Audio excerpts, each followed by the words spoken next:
Hi guys, I just wanted to hop on here and give you guys a little disclaimer from my lesson plan. Thanks for watching, by the way. I was trying to use my TV as like my little projector, but I realize now you can't really see it. So I went ahead and I put the worksheets on the video, as well as I'll have them on the hard copy of my lesson plan if you want to go back and look at them to reference. Also, I did speed up the videos just for the interest of time, but I have the links to those videos on the hard copy of my lesson plan as well. So if you wanted to go ahead and see the whole thing, you could as well. Anyways, thanks for watching, guys, and I hope you enjoy. Welcome back to our 10th grade English class. Today we are going to be talking about speech acts, which I'm going to go over what that means and what we can do with that. First, I'm going to be passing out this worksheet. This is called a speech acts worksheet, has that gray bar. We're going to be using this for the whole unit. So I want you guys to go ahead and mark this as important. Keep it in your backpack. Keep this one safe. I don't want to see it crumpled up or lying in a ball. I know we're 10th graders, but we got to keep this one safe. So I'm going to hand this one out to all of you guys. And then you guys are going to go ahead and use that for the whole unit. So once again, I want that to stay pretty neat. So we're going to be talking about speech acts. And you guys might be like, well, what are speech acts?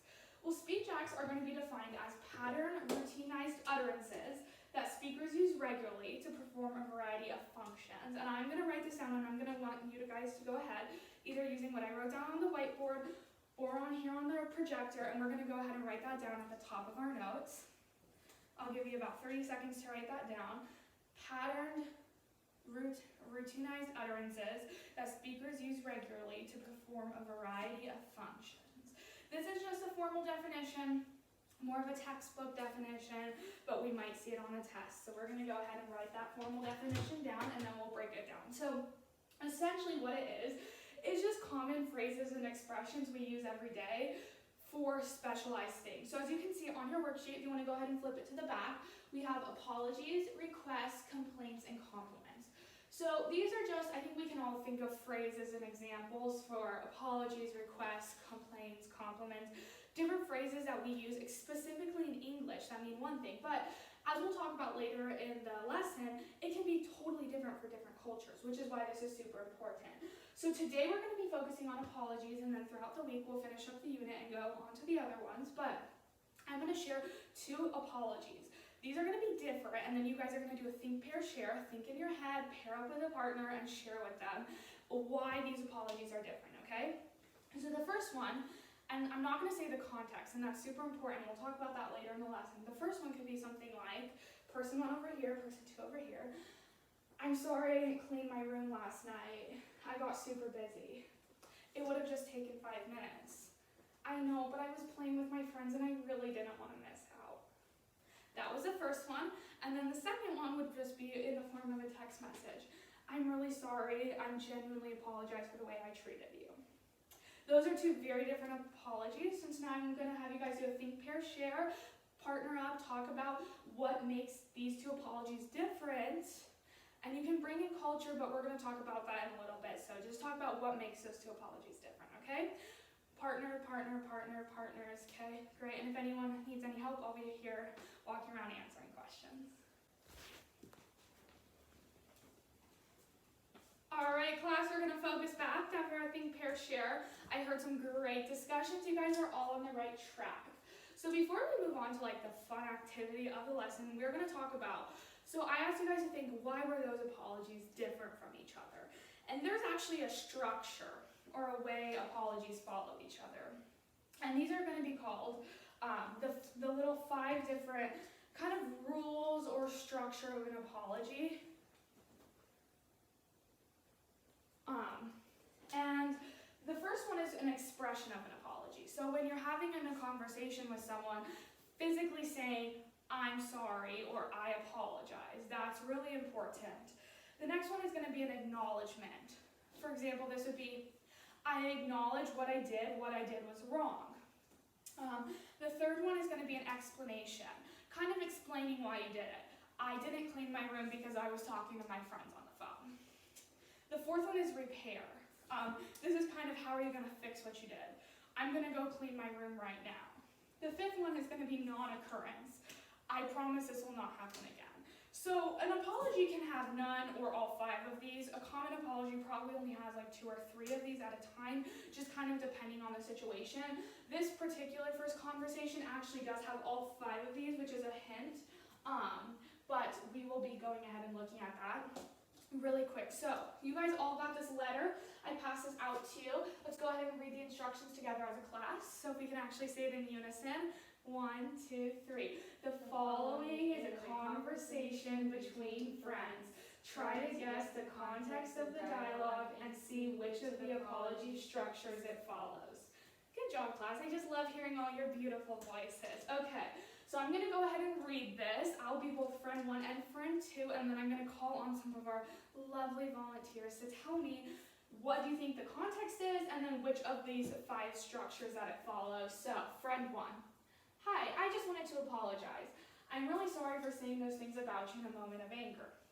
I appreciate your apology, however, I'm unable to forgive you right now because I'm angry you made those comments.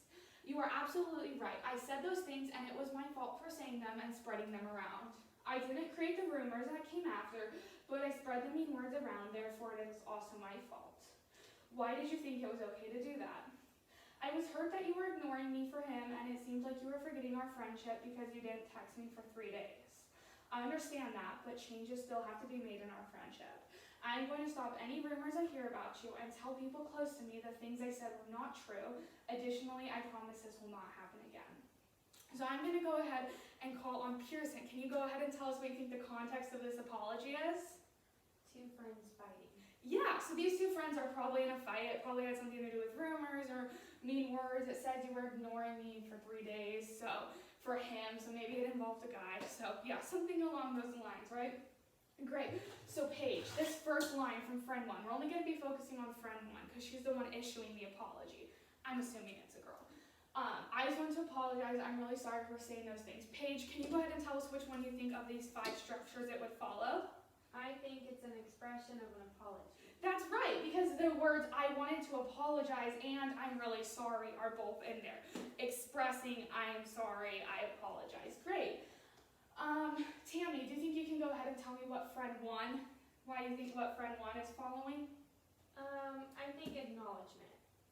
Yeah, you're right, because they're saying I said those things, they're owning up to what they did, and they're saying what they didn't do and what they did do. So maybe this could have gone a little bit smoother, they could have made that a little shorter, but they did acknowledge what they did. Okay, we're gonna have Ainsley. Can you go ahead and tell me what friend 1, the 3rd line said? Explanation? Yeah, they're giving an explanation. I was hurt that you were ignoring me, right? Okay, and then this one. Hannah, can you go ahead and tell me? I got both repair and non-occurrence. Yeah, you're right, because they're saying they're going to stop any rumors. How are they going to repair what was done? Stopping the rumors. And then what part of that's going to be the non-occurrence? Additionally, I promise this won't happen again. Yes, you're absolutely right, because they're saying it won't happen again in the future.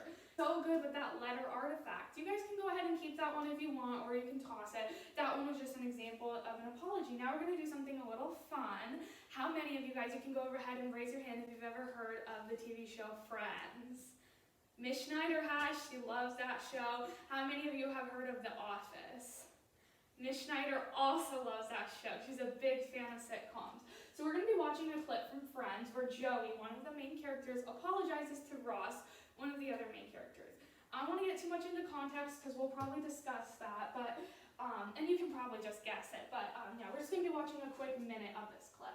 So if you want to go ahead and pay attention. I'm going to turn it up a little.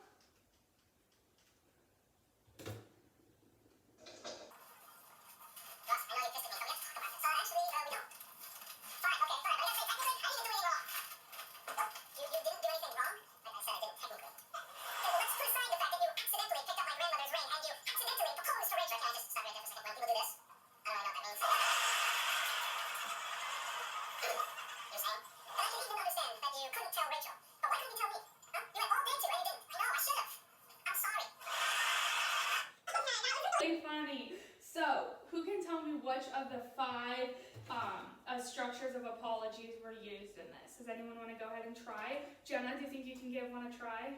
I think one of them was explanation, because he was explaining what he did. Yeah, he was saying that, he got the grandmother's ring and it was a technical accident, right? Mm-hmm. Okay. And Liz, can you go ahead and explain one of the other ones for me? I think expression, because he goes, I'm sorry. Yes, he does. That was the funniest part of it. Honestly, I think we can probably make a defense for all 5 of these. I think that's one of the things to remember is that these are not concrete. There's no right or wrong answer. You can probably defend all of these in this clip, and obviously this goes on for like a minute more, but we're just not going to watch that for time. But yeah, I mean, you can really easily make a defense for any of this. So, but those were 2 of the main ones that Miss Schneider saw as well. So now I'm going to watch a clip from The Office. Okay, this one is just a little shorter. So this one's short, so we're not going to have as much time. So if you want to just... As a disciplinary... If you want to go ahead and just kind of think about this one in your head right away, okay? It's going to be short and it's going to go fast. So, as a disciplinary measure, he is going to have to issue a formal apology. Dwight, have you prepared your statement of regret? I have. Let's hear it. I state my regret. You can lower that. I cannot feel it. Okay, Do you want to go ahead and tell us what the Office one demonstrated? Which of the 5 did it demonstrate? I think expression. Yes. Because all he said that he stated his regret. Yeah, and it was 26 seconds. There was nothing else but I state my regret, right? That one was kind of a bad apology. I mean, even though he used one of the structures, I mean, he said he did not care to memorize it, so we would not consider that a sincere apology. So, okay guys, for the last part of our lesson, we're actually going to be talking about speech, acts, and culture. So this is an ESL class, but also just besides that, I think it is really important that we have familiarity with other cultures, because you can go on vacation to another country, after the pandemic, and you might be saying something that's right here in America, but that could be wrong somewhere else. And so I think it's really important to be knowledgeable. So one that's really important is actually going to be apologies in French. So I kind of did a little bit of research of French culture, and you guys will too, so I'm going to talk about this worksheet in just a second. And they keep apologies very brief there. They keep it to, this is obviously all in French, but I don't speak French, but I'm sorry, or I apologize, or excuse me. They don't really go into detail. So if we were looking at the 5 strategies, they would really only probably do the first one and maybe the 5th one. They wouldn't really acknowledge what they did wrong. They wouldn't explain it, and they wouldn't make a whole scene. They might go, I'm sorry, it won't happen again, something along the lines. But they keep it very brief. They don't do, how we saw with Joey. They don't go on for 2 minutes from the Friends clip explaining themselves. They keep it very short. So, if you guys want to see this worksheet, I'm going to, hey, Pearson, can I steal this for a second? Thank you. We're going to go ahead and look at this worksheet. And so at the top, we have the guiding questions. So this is another one we're going to be saving all unit. So should we probably keep this one nice and tidy? Yes. So we're going to keep this one nice and neat as well. What we're going to be doing is looking at that guiding question. We'll read it together in just a second. What you're going to be doing is for every section, and so this is why you need to keep it for the whole unit, you're going to be jotting down 1 note from the class time, and then at the end of the unit, we're going to do 3 to 5 minutes of research, and you'll be jotting down 1 note. So for today, it looks like Pearson already wrote something down, which is perfect. You're going to jot down 1 example, and then later on, you'll fill in the other blank, okay? So this is another one you want to keep. So Pearson, do we want to keep this one neat? Yes. Perfect. Thank you for letting me steal that. So let's go ahead and look at that guiding question. Can we actually read that all together, class? Ready? 1, 2, 3. How can language and different types of speech contribute to knowledge and understanding of different cultures? Basically, how can what we say here in English be translated to other cultures? How can that help or hurt you? Like, if I was to give a long-winded apology in French, that might be seen as rude or unnecessary, and so I might not want to do that. So I think it is really important to be informed. So if you guys want to go ahead and we're going to do a think, pair, share. Again, what does that mean? Think, we're going to pair up, and then share with our neighbors about our own experiences. I'm sure everyone can at least think of an experience they've had with another language or culture, and what apologies look like. And if you have absolutely no idea, that's why it's a think, pair, share. You can go ahead and use your neighbor, or if you really can't think of one, which I find very doubtful, you can go ahead and ask me and I can provide you an example, okay? And this is a time where you can fill in that first blank. Remember, that second one is going to be for a 3 to 5 minute research time at the end of the unit, okay? So class, if you just want to go ahead, what are we filling out? Remember that first blank, okay?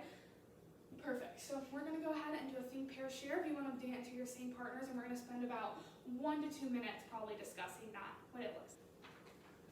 All right, we're going to bring it back from those think, pair, shares. I heard some excellent discussions, and if I know, it's so interesting, but we're actually going to stop that discussion. If you want to talk about this, you can come up to me after class. I'm a really cool girl. So, our class period is ending. I know, boo. Ending of English is my least favorite time of the whole day. I feel you.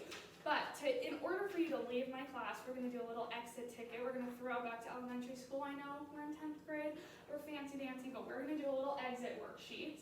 So in your own words, not using your worksheet, I want you to define what a speech act is, and then you're going to create an apology dialogue based on using acknowledgement of responsibility and a promise of non-reoccurrence. So you have a few different slots. Just make sure that those two are somewhere in there. You can make it as elaborate or as simple as you want.